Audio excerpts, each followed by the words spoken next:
Bonjour et bienvenue sur le podcast One Thing in a French Day. Aujourd'hui, mardi 12 février 2019, le numéro 1616 de ce podcast s'intitule « Julien et la grue ». Je m'appelle Laetitia, je suis française, j'habite près de Paris et je vous raconte au travers de ce podcast un petit bout de ma journée. Le texte de ce podcast est disponible en vous abonnant à la newsletter sur www.onethinginafrenchday.com. Julien et la grue.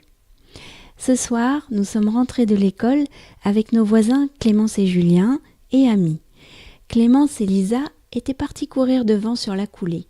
Julien, Ami et moi prenions notre temps en dégustant une petite madeleine. Il commence à faire clair maintenant le soir. Nous ne sommes plus dans la partie sombre de l'hiver. Ce matin, nous avons même vu de petites mésanges charbonnières dans les arbres, et je dois dire que Lisa avait raison.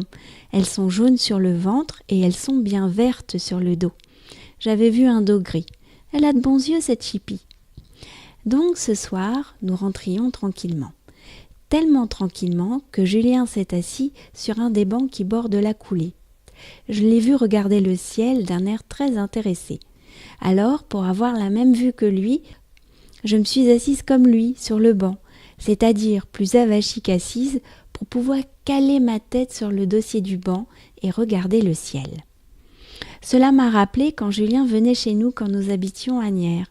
Il pouvait rester de longs moments à regarder l'arbre qu'on voyait depuis la fenêtre de la cuisine. Et bien là, ce que Julien avait remarqué, c'était la queue de la grue qui dépassait de l'immeuble en construction le long de la coulée. C'est vrai que c'était impressionnant, cette avancée métallique haut dans le ciel. Intriguée, Ami s'est aussi assise à côté de nous. « Oh, regardez, il y a un sac en plastique qui vole dans le ciel » a dit Ami. « Où ça ?» ai-je dit. « Là » a répondu Julien, dont le regard avait déjà capturé le sac. Nous avons regardé le sac voler, puis encore la grue. « On prend un selfie » ai-je proposé. J'ai sorti mon téléphone portable. Lisa, voyant ça, a couru pour nous rejoindre. « Ah non, on ne fait pas de photos sans moi !» Michaela aurait tellement ri d'entendre Lisa dire ça. Lisa veut toujours être de tout, des câlins, des bisous et des selfies. Nous avons repris notre chemin pour rentrer à la maison. Je me sentais bien tout à coup.